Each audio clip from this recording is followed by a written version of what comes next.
아버지, 정말 돌아가셨나요? 둘째 딸 미선 45세의관 앞에서 울먹이는 척했지만 그녀의 눈은 벌써 유산 계산기를 돌리고 있었습니다. 형님, 장례식 끝나면 바로 유언장 개봉하죠? 첫째 아들 진우 47세도 조문객들에게 인사하면서도 머릿속은 오직 상속분할 뿐이었어요. 하지만 이들은 몰랐습니다. 관 속에 누워있는 아버지 강철수 회장이 70년 인생의 마지막 1년을 이 순간만을 위해 치밀하게 준비해왔다는 것을, 그리고 지금부터 시작될 365일이 이 탐욕스러운 자식들에게는 지옥 같은 시간이 될 거라는 것을, 죽은 자의 마지막 복수가, 아니, 마지막 가르침이 지금 시작됩니다. 2024년 3월 20일 서울 강남구 대형 장례식장. 아버지, 강진우 47세 국회의원과 관 앞에서 엉엉 우는 척했지만 그의 시선은 계속 조문객들을 훑고 있었어요. 국토부 장관도 왔네. 기획재정부 차관도. 이거 완전 정치적 네트워킹 기회잖아. 진우의 머릿속은 벌써 다음 달 있을 예산 심의와 내년 총선 계산으로 가득했어요. 형님, 슬퍼하지 마세요. 둘째 미선 45세이 다가와 형의 어깨를 토닥였지만 그녀 역시 가짜 눈물 뒤에는 계산기가 돌아가고 있었어요. 아버지 재산이 500억 정도 되신다고 했지? 3분의 1이면 150억 정도? 그럼 내가 갖고 싶었던 청담동 펜트하우스도 살 수 있고, 미선의 검은 상복 아래로는 은밀하게 숨겨둔 다이아몬드 목걸이가 반짝였어요. 장례식장에서도 명품을 포기할 수 없는 그녀였거든요. 한편 구석에서 혼자 아버지의 영정사진만 바라보고 있는 사람이 있었어요. 강민준 38세, 셋째 아들이었어요. 아버지, 정말 힘드셨겠어요. 민준의 눈에서는 진짜 눈물이 흘렀어요. 유일하게 아버지의 마지막 3개월을 병원에서 함께 보낸 사람이었거든요. 30년간 화가로 살면서 가족들에게는 돈 못 버는 예술가라며 무시당해왔지만 아버지만큼은 그의 그림을 좋아해 주셨어요. 민준이 그림은 마음이 따뜻해진다. 병상에서 아버지가 마지막으로 하신 말씀이었어요. 그때였어요. 여러분, 잠시만 조용히 해주시겠습니까? 웅장한 목소리가 장례식장에 울려 퍼졌어요. 고급 양복을 입은 60대 남자가 마이크를 잡았어요. 강 회장의 오랜 고문 변호사 박상현이었어요. 강철수 회장님의 유족 여러분, 잠시 별실로 모시겠습니다. 진우와 미선의 눈이 번쩍 뜨였어요. 드디어 유언장 시간이다. 두 사람은 서둘러 조문객들에게 인사를 마치고 민준을 데리고 별실로 향했어요. 별실은 고급스러운 회의실 같았어요. 정면에는 거대한 스크린이 설치되어 있었고 테이블 위에는 봉인된 서류 뭉치들이 놓여 있었어요. 앉으시죠. 박 변호사가 새 남매를 앉혔어요. 진우가 침을 꿀꺽 삼켰어요. 미선은 손을 떨며 핸드백을 꽉 쥐었어요. 민준만 차분히 아버지의 사진을 바라봤어요. 그럼 회장님께서 직접 남기신 영상 유언장을 공개하겠습니다. 박 변호사가 리모컨을 눌렀어요. 스크린이 켜지면서 강철수 회장의 모습이 나타났어요. 여위였지만 여전히 카리스마 넘치는 눈빛. 3개월 전 병원 침대에서 직접 촬영한 영상이었어요. 내 자식들아. 아버지의 목소리에 새 남매가 몸을 경직시켰어요. 이 영상을 보고 있다는 것은 내가 이미 세상을 떠났다는 뜻이겠지. 진우가 속으로 중얼거렸어요. 이제 슬픈 소리 그만하고 본론으로. 70년을 살면서 나는 많은 것을 잃었다고 생각했다. 회사를 키우고 돈을 벌고 너희들을 좋은 대학에 보내고. 하지만 마지막에 깨달았다. 내가 가장 중요한 것을 놓쳤다는 걸. 미선이 짜증스럽게 다리를 떨었어요. 아버지, 철학적인 이야기는 나중에 하시고 재산 이야기부터. 그것은 바로 너희들이 진짜 사람다운 사람으로 자라는 것이었다. 영상 속 아버지의 표정이 차갑게 변했어요. 진우야. 진우가 깜짝 놀라 화면을 쳐다봤어요. 너는 국회의원이 되었지만 국민을 위해서가 아니라 내 욕심을 위해서지? 미선아.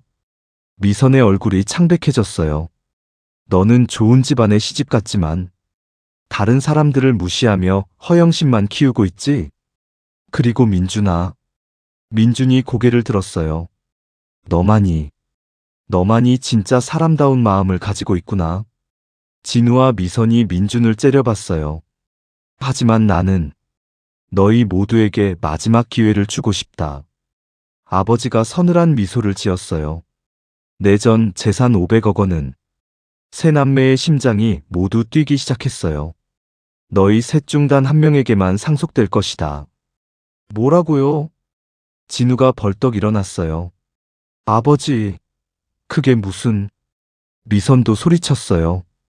하지만 영상은 계속됐어요. 조용히 해. 아직 끝나지 않았어. 박 변호사가 큰 소리로 제지했어요. 영상 속 아버지가 계속 말했어요. 상속자를 정하는 조건은 이렇다. 너희 셋은 1년간 우리가 모두 함께 살았던 경상북도 안동의 그 낡은 옛집에서 함께 살아야 한다. 네. 세 남매가 동시에 소리쳤어요. 안동의 옛집? 30년 전에 아버지가 사업을 시작하면서 떠난 그 시골집? 외부의 도움은 일체 받을 수 없다. 매달 최소한의 생활비만 지급될 것이고 단 한 명이라도 포기하면 그 순간 상속 자격을 박탈당한다. 진우의 머리가 하얘졌어요. 1년을 시골에서? 내가 국정감사도 있고 예산심의도 있는데? 미선은 거의 기절할 뻔했어요. 안동? 그 촌 구석에서 1년을? 내 피부 관리는 어떻게 하고 명품 쇼핑은 어떻게 하라고. 민준만 차분히 들었어요. 어차피 그에게는 잃을 게 별로 없었거든요. 그리고 아버지의 목소리가 더욱 차갑게 변했어요. 1년 동안 내가 준비한 과제들을 수행해야 한다. 과제라니. 무슨 과제요? 미선이 떨리는 목소리로 물었어요. 그것은 그때그때 알려주겠다. 영상 속 아버지가 섬뜩한 미소를 지었어요. 누가 최종 상속자가 될지는 너희가 그 과제들을 어떻게 수행하는지에 달려있다. 그럼 지옥에서 살아남아 보거라. 영상이 꺼졌어요. 별실의 정적이 흘렀어요. 진우가 먼저 폭발했어요. 말도 안 돼. 이게 무슨 유언장이야. 이건 법적으로 무효야. 박 변호사가 차분히 말했어요. 모든 절차는 완벽하게 합법적으로 진행됐습니다. 회장님께서 정신이 온전하실 때 직접 작성하신 것이고 공증도 받고 증인도 3명이나 있습니다. 미선이 울상을 지었어요. 변호사님, 정말 이대로 해야 하는 거예요? 다른 방법은 없어요? 유일한 방법은 박 변호사가 서류를 뒤적였어요. 세 분 모두 상속을 포기하시는 것입니다. 그러면 전 재산이 사회에 환원됩니다. 그건 절대 안 돼. 진우와 미선이 동시에 소리쳤어요. 500억을 그냥 포기할 순 없었어요. 민준이 조용히 말했어요. 형, 누나, 아버지 뜻을 따라보는 게 어때요? 뭐라고? 너 미쳤어? 진우가 동생을 노려봤어요. 1년을 시골에서 살라고? 나는 국회의원이야. 국정 업무가 있다고. 미선도 히스테리를 부렸어요. 내가 언제 그런 더러운 시골에서 살아봤다고. 화장실도 제대로 없을 텐데. 박 변호사가 추가 서류를 꺼냈어요. 참고로 일주일 내에 결정하셔야 합니다.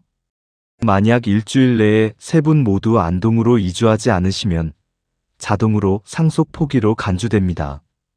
진우가 머리를 감싸쥐었어요. 일주일? 내가 어떻게 일주일 만에 모든 걸 정리하고. 미선은 이미 계산기를 두드리고 있었어요. 500억을 3분의 1로 나누면. 아니야, 한 명만 받는다고 했으니까. 500억을 혼자서? 그 순간 미선의 눈에 욕심이 타올랐어요.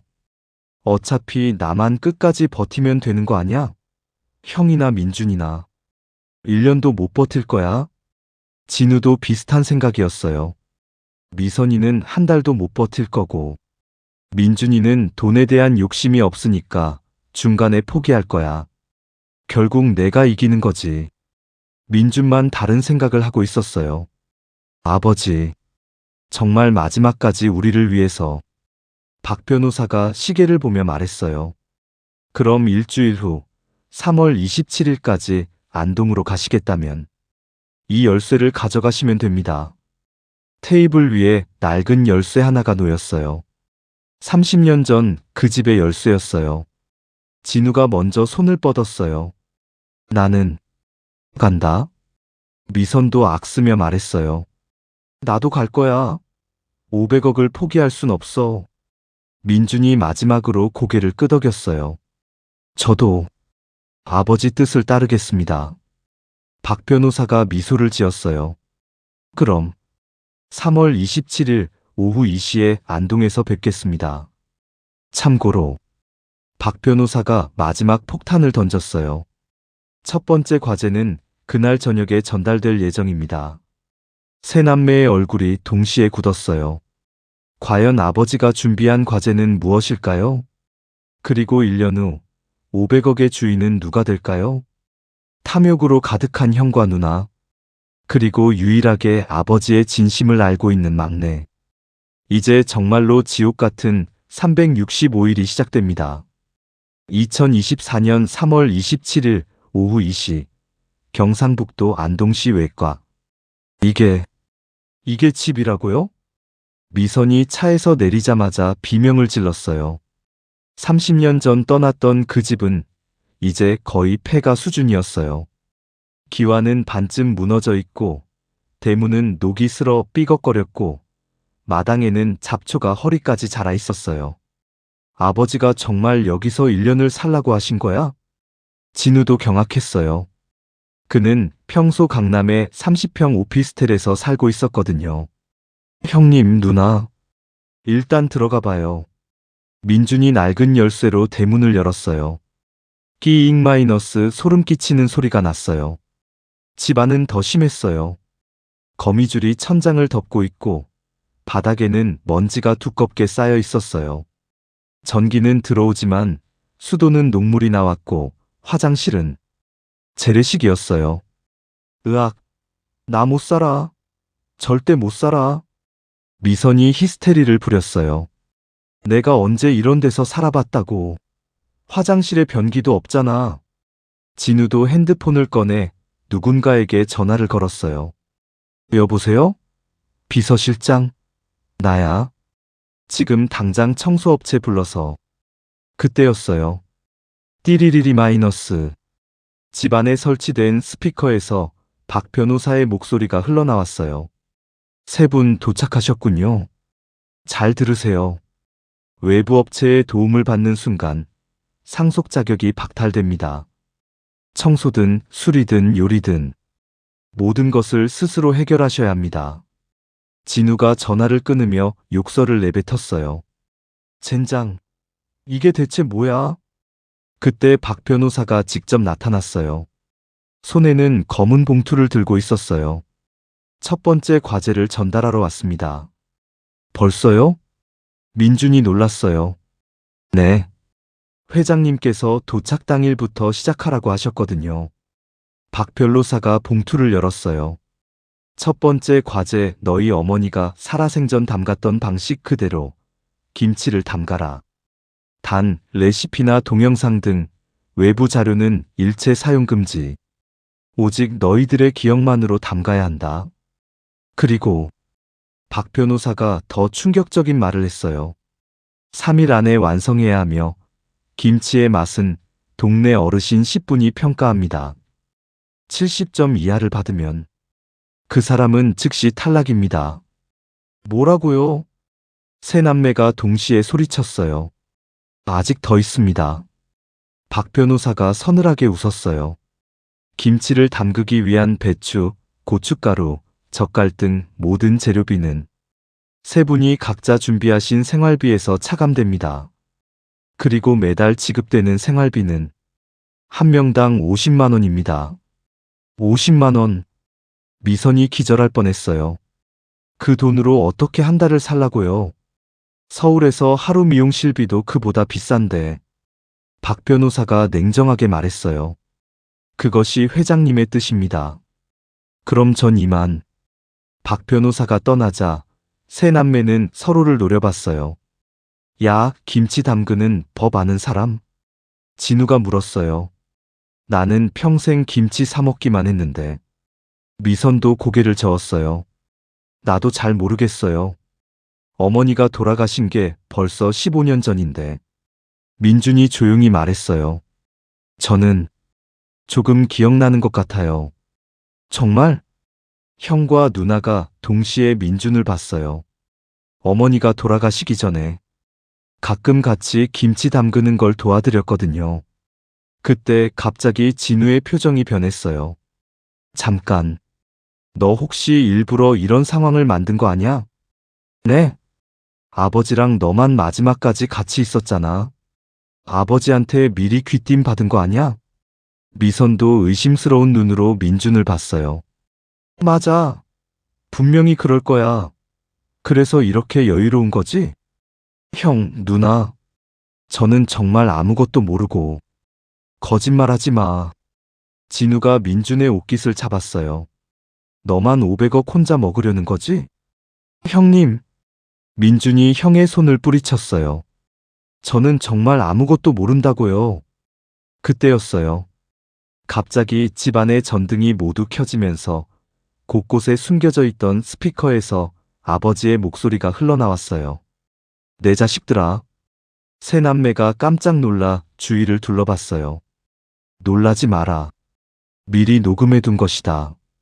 지금쯤 너희들은 서로를 의심하고 있겠지. 진우와 미선이 서로 눈치를 봤어요. 정확했어요. 하지만 기억해라. 이 과제는 경쟁이 아니다. 세 명 모두가 통과해야만 다음 단계로 갈 수 있다. 뭐라고? 세 남매가 동시에 소리쳤어요. 만약 한 명이라도 70점 이하를 받으면 그 순간 나머지 두 명도 자동으로 탈락이다. 즉, 너희는 이제부터 적이 아니라 동료가 되어야 한다. 아버지의 목소리가 사라졌어요. 정적이 흘렀어요. 진우가 먼저 말문을 열었어요. 그럼 우리가 모두 협력해야 한다는 뜻이야? 미선도 어리둥절했어요. 그런 것 같아. 한 명이라도 실패하면 모두 탈락이니까. 민준이 안도의 한숨을 쉬었어요. 그럼 이제 싸우지 말고 함께 김치를 담가봐요. 하지만 문제는 이제부터였어요. 평생 손 한 번 제대로 안 써본 형과 누나가 과연 3일 만에 김치를 담글 수 있을까요? 다음 날 아침 6시. 추워. 미선이 이불을 뒤집어 쓰고 있었어요. 오래된 집이라 난방이 제대로 안 됐거든요. 누나 일어나요. 시장 가야죠. 민준이 부엌에서 소리쳤어요. 시장? 내가 왜 시장에 가야 해? 김치 재료 사러요. 배추, 고춧가루, 젓갈. 진우도 머리를 극적이며 일어났어요. 아, 맞다. 그 김치. 세 남매는 어색하게 세면을 하고 재래식 화장실에서 옷을 갈아입었어요. 안동 전통시장은 30년 전 그대로였어요. 어머, 이분들이 누구신가? 김치 재료를 파는 할머니가 물었어요. 저희는 강철수 씨 자식들인데요. 민준이 대답했어요. 어머, 철수 아들 딸들? 그럼 진유, 미선, 민준이? 할머니가 깜짝 놀랐어요. 할머니가 저희를 아세요? 물론이지. 너희들 어릴 때 얼마나 예뻤는데. 특히 진우는 공부도 잘하고. 진우가 어색하게 웃었어요. 30년 만에 듣는 고향 사람들의 칭찬이었어요. 그런데 왜 갑자기 김치 재료를 사시는 거야? 할머니가 궁금해했어요. 저희가 김치를 담가 보려고요. 미선이 말하자 할머니가 웃었어요. 김치를? 너희 어머니 술래가 김치 참 잘 담갔는데 그 맛을 어떻게 따라하겠어. 그 말에 세 남매의 가슴이 찡했어요. 어머니, 15년 전에 돌아가신 어머니의 이름이었어요. 할머니, 저희 어머니가 김치 어떻게 담그셨는지 기억나세요? 민준이 조심스럽게 물었어요. 물론이지. 술래는 특별한 방법이 있었거든. 배추를 절일 때 굵은 소금이 아니라 천일염을 썼고, 고춧가루도 태양초로만 만든 걸 썼지. 그리고 멸치젓 대신 새우젓을 더 많이 넣었어. 세 남매가 열심히 메모했어요. 가장 중요한 건 할머니가 목소리를 낮췄어요. 마지막에 꿀을 한 숟가락 넣는 거야. 그럼 김치가 훨씬 시원해져. 꿀을요? 응. 그건 술래만의 비밀이었는데. 너희한테는 알려줄게. 세 남매가 감격했어요. 재료를 사고 집으로 돌아와서 본격적인 김치 담그기가 시작됐어요. 하지만 문제는 이제부터였어요. 배추를 어떻게 자르는 거야? 미선이 칼을 들고 어쩔 줄 몰라 했어요. 반으로 갈라서. 아니, 4등분? 진우도 헤맸어요. 잠깐만요. 민준이 나섰어요. 어머니는 배추를 반으로만 갈랐어요. 그리고 소금물에 절였죠. 민준의 기억이 서서히 되살아나기 시작했어요. 맞아. 나도 생각나. 미선이 갑자기 소리쳤어요. 어머니가 배추 절일 때 뭔가 노래를 부르셨어. 어떤 노래? 아리랑이었나? 진우도 천천히 기억이 나기 시작했어요. 어머니가 김치 담글 때마다 우리 보고 옆에서 구경하라고 하셨지. 그런데 우리는 재미없다고 도망갔잖아. 세 남매가 잠시 말이 없어졌어요. 어린 시절, 어머니의 사랑을 당연하게 여겼던 그때가 떠올랐어요. 어머니, 많이 외로우셨을 거야. 민준이 조용히 말했어요. 아버지는 사업 때문에 항상 바쁘셨고, 우리는 공부한다고 어머니랑 시간을 안 보냈잖아. 미선의 눈에서 눈물이 흘렀어요. 나는 대학 가서도 집에 잘 안 왔었어. 명절 때만 잠깐 와서는 어머니 음식이 맛없다고 투덜댔지. 진우도 고개를 숙였어요. 나도 사법고시 준비한다고. 어머니가 아프실 때도 병원에 한 번 못 갔어. 세 남매가 모두 울기 시작했어요. 30년 만에, 정말 오랜만에 어머니를 생각하며 우는 것이었어요. 우리 정말 나쁜 자식들이었지? 미선이 흐느끼며 말했어요. 어머니가 얼마나 우리를 사랑하셨는데. 그때 갑자서 집안의 스피커에서 또 다른 목소리가 흘러나왔어요. 이번에는 어머니의 목소리였어요. 진우야, 미선아, 민준아. 세 남매가 깜짝 놀라 서로를 봤어요. 이건 어머니 목소리야. 언제 녹음된 거지? 내 사랑하는 자식들아. 엄마는 너희들이 잘 되는 것만 보고 싶구나. 진우는 공부를 너무 열심히 해서 엄마가 걱정이야. 미선이는 예쁘게 꾸미는 것도 좋지만 마음도 예쁘게 키우렴. 그리고 우리 막내 민준이는 그림 그리는 걸 포기하지 마라. 엄마는 민준이 그림이 세상에서 제일 예쁘다고 생각해. 어머니의 목소리에 세 남매가 모두 엉엉 울었어요. 엄마, 우리가 너무 못됐어요. 그때 어머니의 목소리가 계속됐어요. 김치를 담글 때는 사랑을 함께 넣어야 한다. 재료도 중요하지만 가족을 생각하는 마음이 가장 중요하단다. 그럼 아무리 서툴러도 맛있는 김치가 된다. 어머니의 목소리가 사라졌어요. 세 남매는 한참을 울다가 다시 김치 담그기를 시작했어요. 이번에는 달랐어요. 서로 도와가며 어머니를 생각하며 정성스럽게 담갔어요. 형, 고춧가루 좀 더 넣을까? 민준아, 젓갈은 이 정도면 될 것 같아.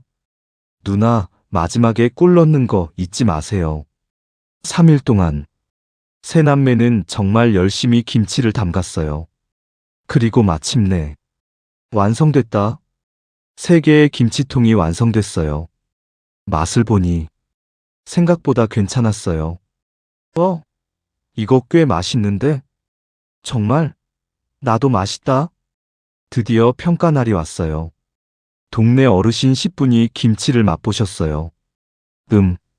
첫 번째 김치, 두 번째, 세 번째. 긴장의 순간이었어요. 결과를 발표하겠습니다. 첫 번째 김치 85점, 두 번째 김치 82점, 세 번째 김치 88점. 모두 합격입니다. 세 남매가 껴안고 기뻐했어요. 해냈다. 우리가 해냈어. 그때 박 변호사가 나타났어요. 축하드립니다. 첫 번째 과제 통과입니다. 그런데 박 변호사가 더 충격적인 말을 했어요. 사실 이 과제의 진짜 목적은 김치 맛이 아니었습니다. 그럼 뭐였어요? 너희들이 다시 가족이 되는 것이었습니다. 아버지께서 가장 보고 싶어 하셨던 것은 너희들이 서로 미워하지 않고 협력하는 모습이었거든요. 세 남매가 서로를 봤어요. 정말로 이들은 3일 만에 많이 변해 있었어요. 서로를 경계하고 의심하던 관계에서 진짜 가족으로 돌아가고 있었어요. 그럼 다음 과제는 언제 나와요? 민준이 물었어요. 일주일 후입니다. 그동안 잘 쉬시고. 박 변호사가 가면서 마지막으로 말했어요. 다음 과제는 훨씬 더 어려울 겁니다. 과연 두 번째 과제는 무엇일까요? 그리고 세 남매는 계속 이렇게 단합할 수 있을까요? 김치 과제를 통과한 지 일주일 후, 세 남매는 조금씩 시골 생활에 적응하고 있었어요. 진우는 아침마다 마당에서 운동을 하고, 미선은 피부 관리 대신 손수 만든 오이팩을 했어요. 민주는 30년 만에 고향 풍경을 그림으로 그리기 시작했어요. 형, 오늘 날씨 참 좋네요. 그러게. 서울에서는 하늘이 이렇게 파란 줄 몰랐어. 누나, 화장품 없이도 피부가 더 좋아진 것 같아요. 정말? 스트레스를 안 받아서 그런가? 세 남매가 평화롭게 아침을 먹고 있을 때였어요. 띠리리리 마이너스. 박 변호사에게서 전화가 왔어요. 두 번째 과제를 전달하러 갑니다. 30분 후에 집 앞에서 기다리고 계세요. 전화가 끊어지자 세 남매의 얼굴이 긴장으로 굳었어요. 벌써 두 번째 과제야?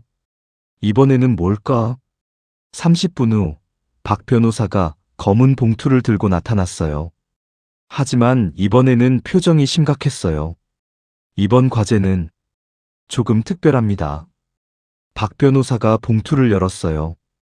두 번째 과제 강정수라는 사람을 찾아라. 강정수요? 네. 너희 아버지가 젊은 시절 가장 미워했던 사람입니다. 그리고 찾으면 어떻게 하라는 거예요? 민준이 물었어요. 그분의 무덤을 찾아가서 술 한 잔을 따라드리고 사과하세요. 사과를요? 아버지가 미워했던 사람에게? 진우가 어리둥절했어요. 네. 그리고 이번에는 시간 제한이 있습니다. 박 변호사의 표정이 더욱 심각해졌어요.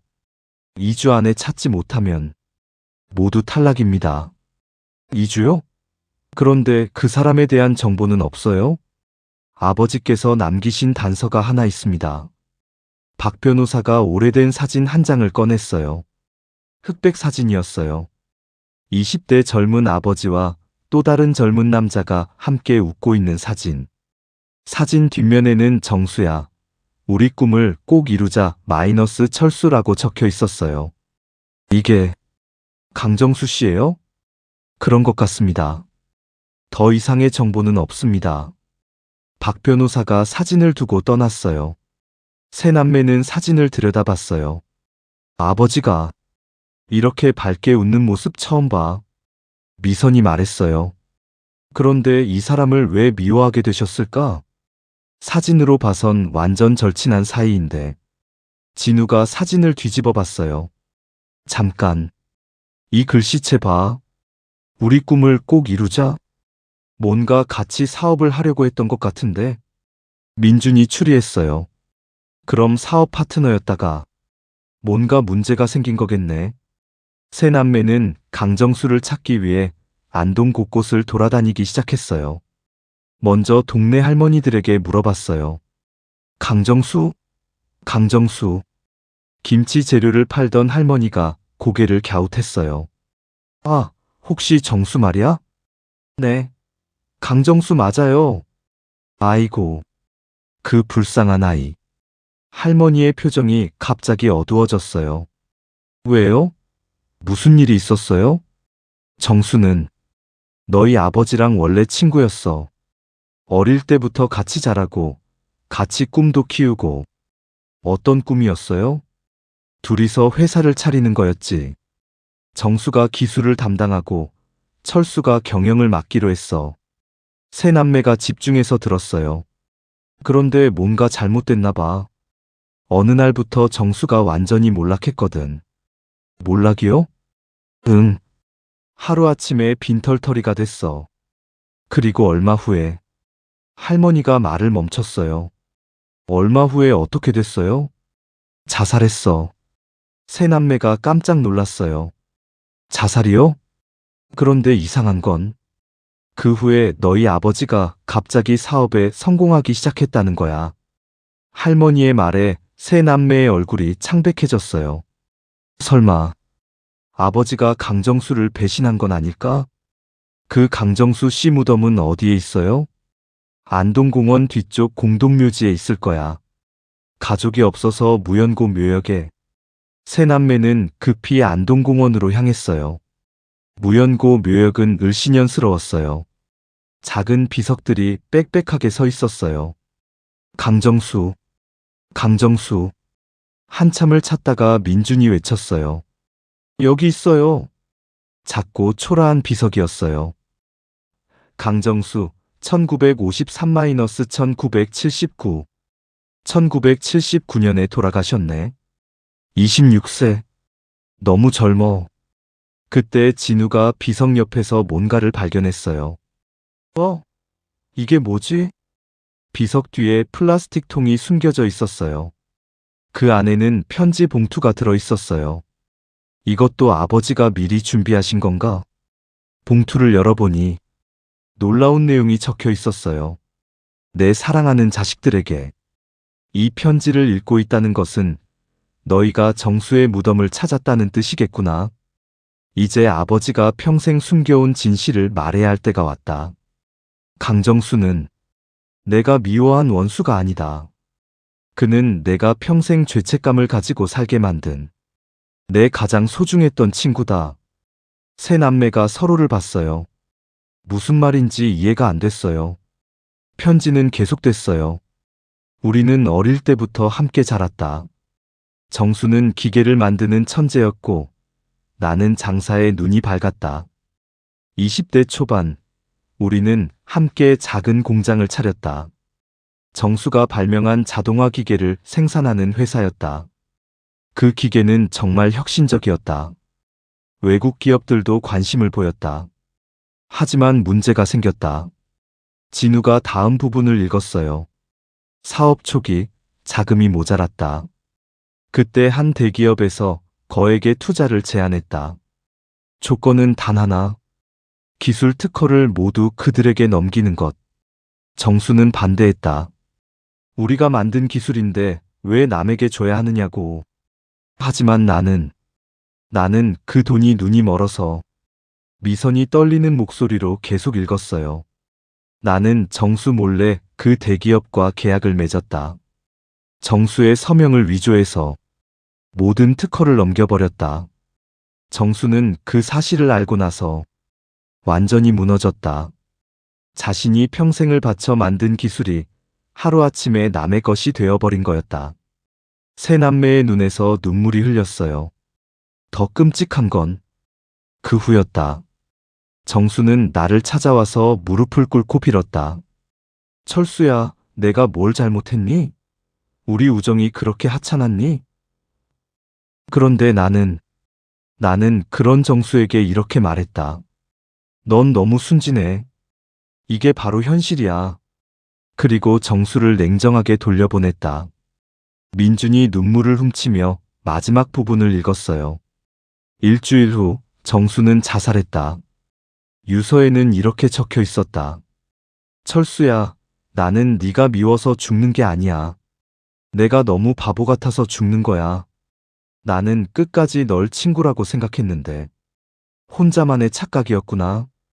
그 유서를 보고 나는 미쳐버릴 것 같았다. 하지만 이미 늦었다. 정수는 이미 차가운 시체가 되어 있었다. 편지의 마지막 부분이었어요. 그 후 50년간 나는 매일 밤 정수의 악몽을 꿨다. 사업이 성공할수록, 돈이 많아질수록 죄책감은 더 커졌다. 그래서 너희에게 이 시험을 주는 것이다. 돈보다 중요한 게 무엇인지, 진정한 우정과 가족이 무엇인지 너희가 깨달았으면 한다.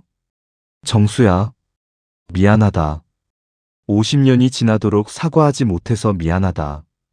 이제 내 자식들이 대신 사과할 거야. 용서해줘. 제발 용서해줘. 마이너스 너희 아버지 강철수가. 편지를 다 읽고 나서 세 남매는 한참 동안 말이 없었어요. 아버지가 이런 일을 50년 동안 이런 죄책감을 안고 사셨다니. 진우가 무릎을 꿇고 강정수의 비석 앞에 절했어요.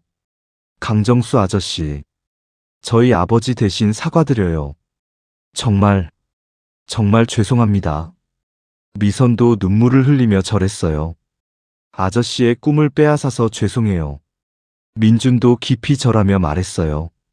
아저씨, 아버지를 용서해 주세요. 아버지도 평생 후회하며 사셨어요. 세 남매는 편의점에서 소주를 사와서 강정수의 무덤 앞에 따라드렸어요. 아저씨, 이제 편히 쉬세요. 저희가 아버지를 대신해서 올바르게 살겠어요. 그때였어요. 갑자기 하늘에서 따뜻한 바람이 불어왔어요. 마치 강정수가 용서한다는 신호 같았어요. 세 남매는 서로를 껴안고 울었어요. 이제 그들은 깨달았어요. 아버지가 왜 이런 시험을 주셨는지, 돈보다 중요한 것이 무엇인지, 그리고 진정한 가족이 무엇인지. 형, 누나, 민준이 말했어요. 우리 끝까지 함께해요. 돈 때문에 싸우지 말고 진짜 가족으로 살아요. 진우가 고개를 끄덕였어요. 맞아. 이제 와서 보니까 500억이 뭐가 중요해? 미선도 웃으며 말했어요. 우리가 함께 있는 게 더 소중해. 세 남매는 강정수의 무덤에 마지막 인사를 하고 집으로 돌아왔어요. 집에 도착하니 박 변호사가 기다리고 있었어요. 두 번째 과제, 통과입니다. 하지만 사실 이 과제의 진짜 목적도 따로 있었습니다. 뭐였어요? 너희가 돈보다 중요한 가치를 깨닫는 것이었습니다. 그리고 서로를 진정으로 사랑하게 되는 것이었고요. 박 변호사가 미소를 지었어요. 회장님께서 가장 원하셨던 것은 너희가 돈 때문에 싸우는 형제가 아니라 서로를 아끼는 진짜 가족이 되는 것이었거든요. 그럼 이제 마지막 과제만 남았네요? 민준이 물었어요. 네. 하지만 마지막 과제는 조금 다릅니다. 박 변호사의 표정이 의미심장해졌어요. 어떻게 다른데요? 그건 3일 후에 알려드리겠습니다. 박 변호사가 떠나고 나서 세 남매는 서로를 바라봤어요. 이제 그들 사이에는 의심도 경계심도 없었어요. 오직 가족에만 있을 뿐이었어요. 과연 마지막 과제는 무엇일까요? 강정수의 무덤에서 돌아온 지 3일 후, 세 남매는 그 어느 때보다 가까워져 있었어요. 아침마다 함께 운동하고 저녁에는 어린 시절 이야기를 나누며 웃었어요. 민준아, 네가 초등학교 때 그림 그리다가 바지에 물감 묻혀서 어머니한테 혼났던 거 기억나? 아, 그때요. 누나가 대신 변명해줬잖아요. 형도 내가 시험 못 봤을 때 아버지한테 말 안 해줬고 30년 만에 진짜 가족의 모습이었어요. 그때였어요. 띠리리리 마이너스. 박 변호사에게서 전화가 왔어요.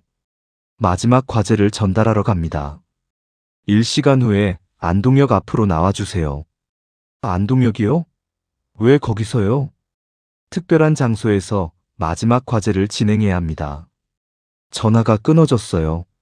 새 남매는 어색한 침묵에 빠졌어요. 마지막 과제라는 말에 갑자기 긴장이 되었거든요. 드디어 마지막이네. 그럼 이제 정말로 한 명만 남게 되는 건가? 아직 모르잖아요. 또 다른 반전이 있을지도. 1시간 후 안동역 앞.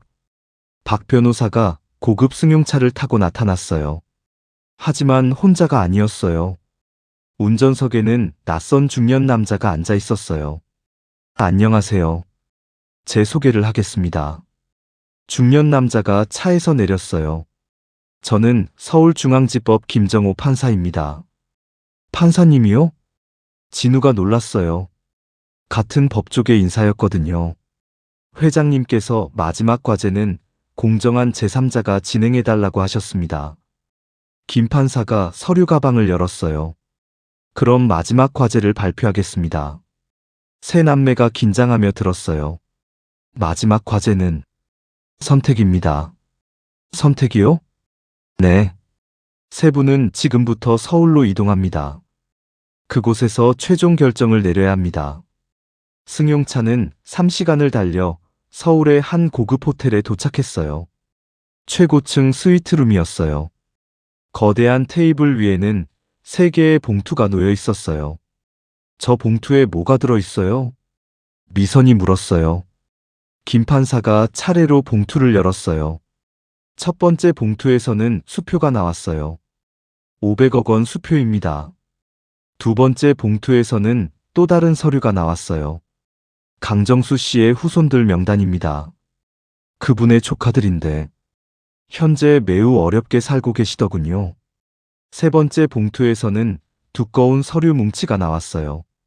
장학재단 설립 서류입니다. 가난한 아이들을 위한. 김 판사가 새 남매를 바라봤어요. 이제 선택하세요. 첫 번째 500억을 3명이 나눠 가진다. 두 번째 500억을 모두 강정수 씨 후손들에게 준다. 세 번째 500억으로 장학재단을 만든다. 단, 세 분이 만장일치로 결정해야 합니다. 한 명이라도 반대하면 모든 재산은 국가에 귀속됩니다. 새 남매가 서로를 봤어요. 잠시 침묵이 흘렀어요. 진우가 먼저 입을 열었어요. 솔직히 말하자면 500억은 정말 큰 돈이야. 내가 정치를 계속하려면 돈이 많이 필요해. 미선도 고개를 끄덕였어요. 나도 아이들 교육비도 생각해야 하고. 하지만 민주는 달랐어요. 형, 누나, 우리가 지난 몇 달 동안 뭘 배웠어요? 돈보다 중요한 게 있다는 걸 배우지 않았나요? 진우가 고민에 빠졌어요. 500억을 포기한다고? 그럼 나는 앞으로 어떻게 살지? 미선도 마찬가지였어요. 아이들 미래는 어떻게 하고 남편한테 뭐라고 말하지? 그때 김 판사가 말했어요. 참고로 결정하실 시간은 1시간입니다. 1시간 후에 최종 답변을 듣겠습니다. 김 판사와 박 변호사가 나가자 새 남매만 남았어요. 어떻게 할까? 진우가 머리를 감쌌어요. 솔직히 나는 돈이 필요해. 하지만 강정수 아저씨 생각하면. 미선도 갈등했어요. 아저씨 후손들이 어렵게 산다고 했잖아. 우리가 도와드려야 하는 거 아닐까? 민준이 결연하게 말했어요. 저는 장학재단의 한 표예요. 아버지가 정말 원하셨던 건 그거 같아요. 돈으로 더 많은 사람들을 도우는 것. 그때였어요. 갑자기 방 안에 스크린이 켜졌어요. 아버지의 마지막 영상이었어요. 내 사랑하는 자식들아. 스크린에 아버지가 나타났어요. 이번에는 병상이 아니라 서재에서 촬영한 것 같았어요. 이 영상을 보고 있다는 것은 너희가 마지막 선택 앞에 서 있다는 뜻이겠지. 먼저, 고맙다. 너희가 지난 몇 달 동안 정말 많이 변했구나. 아버지의 눈에서 눈물이 흘렸어요. 김치를 함께 담그고 정수에게 사과하고 너희들이 진짜 가족이 되는 모습을 보니 아버지는 정말 행복하다. 새 남매도 눈물이 났어요. 그런데 이제 아버지가 진짜 비밀을 말해야겠다. 아버지가 미소를 지었어요. 사실 500억은 처음부터 너희 것이 아니었다. 뭐라고요? 새 남매가 동시에 소리쳤어요. 500억 중 300억은 이미 정수의 후손들과 장학재단을 위해 따로 준비해뒀다. 너희가 선택할 수 있는 건 나머지 200억 뿐이다. 그럼. 하지만 가장 중요한 건 그게 아니다. 아버지의 표정이 진지해졌어요. 진짜 유산은 돈이 아니라 너희들이 서로 사랑하게 된 것이다. 그리고 올바른 가치관을 가지게 된 것이다. 이것이 아버지가 너희에게 주고 싶었던 진짜 선물이다. 아버지가 잠시 말을 멈췄어요. 그럼 이제 마지막 질문을 하겠다. 200억을 셋이서 나눠 가질 것인가? 아니면 모든 돈을 포기하고 서로만 가질 것인가? 선택은 너희들의 몫이다. 영상이 꺼졌어요. 새 남매는 한참 말이 없었어요. 200억. 그것도 결코 작은 돈은 아니었어요. 하지만 이제 그들의 마음은 달라져 있었어요. 민준이 먼저 말했어요. 저는 포기할래요.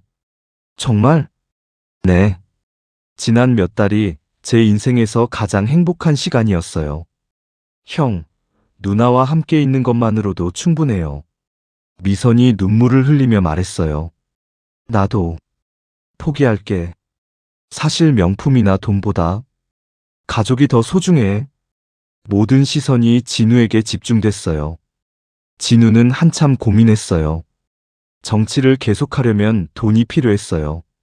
하지만 나도 포기한다. 진우가 결연하게 말했어요. 정치를 하는 이유가 돈을 위해서였다면 그건 잘못된 거야. 앞으로는 정말로 국민을 위해서 일할 거야. 새 남매가 서로를 껴안았어요. 그때 문이 열리며 김 판사가 들어왔어요. 결정하셨나요? 네. 저희는 200억을 포기합니다. 가족을 선택합니다. 김 판사가 미소를 지었어요. 훌륭한 선택입니다. 그럼 회장님의 마지막 메시지를 전해드리겠습니다. 김 판사가 또 다른 봉투를 꺼냈어요. 사실 이것도 회장님이 예상하신 일입니다.